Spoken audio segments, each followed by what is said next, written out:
Hey guys, and welcome to another episode of Amesy's Corner. How the hell are you?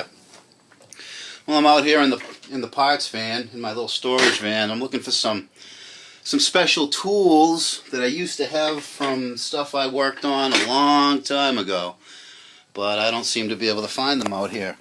So, anyways, I got a little bit of a story for you guys. When I was younger, I've always been able to fix stuff. I've always been able to get stuff running that's been sitting in fields or out in who knows where. You know, I was really good at getting things running. So what would happen is someone would give me like an old motorcycle, an old dirt bike, or piece of junk four-wheel, or even a lawn tractor, and I'd tinker with it and get it running. And instead of, pushing it to a trail, I lived in a place with a lot of trails, I'd just hop on it and blast down the street.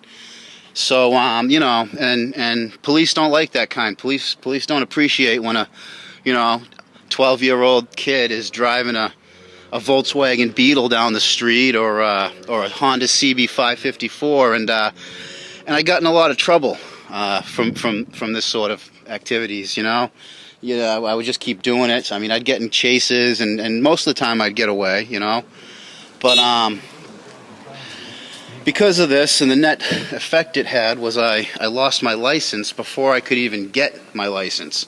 When I was like 14 years old, I was called a habitual traffic offender from just being bored with nothing else to do but driving a dirt bike or a four-wheeler down the street. And so, yeah, I lost my license and the right to get it for a long time. So this would have been in the early, mid-90s.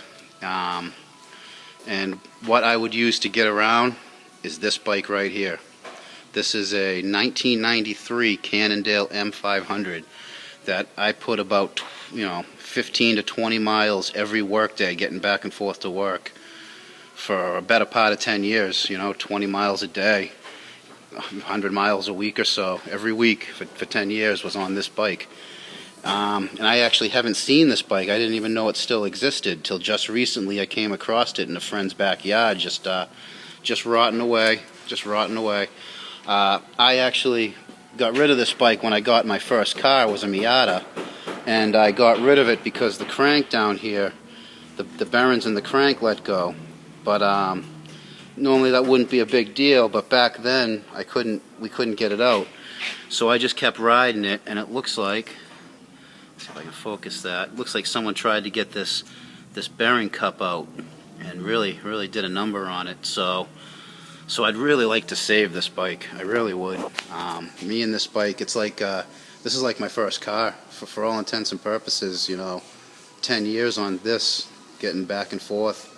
So this is a lot like my first car. I used to have it decked out with the best equipment you could put on a mountain bike back in the 90s. Diore LX shifters and derailleurs. I had a giant chainring on the front, and had a pretty high top speed on this bike. But it's pretty rough around the edges, knocking stuff over. So I'm going to try to rebuild this bike. I even had this bike painted after I got it. When I got this bike, it was somebody else's, and it was pretty close to the shape you see it in now, except it was like this grayish, bluish, purplish color. But this is like a Toyota Pearl white, and then like a Ford, I don't remember I think it was a Splash pickup. Would have been some leftover paint that I had this done. You can't even tell which was painted first. But yeah, I have a lot of time on this bike, and I really want to save it. I mean, I know it's not a car, and I know it's not a motorbike, but it's held together with nuts and bolts, and it was a part of my life for a long time. So I'm gonna do this in sections. We have this one here just to kind of show you guys what I've got going on here. But yeah. So I'm going to tackle this. I'm probably not going to tackle this today. I want to think about that for a little bit. It's pretty munched. It's pretty rough. It's pretty rough in there. I don't plan on using the highest end components on this bike. I just want to be able to ride it again once in a while. but I guess it all hinges on being able to get that out. So if any of you guys have any tips or tricks, you know, I mean, I could probably heat it up and maybe, you know, grind it out with a die grinder and get that out.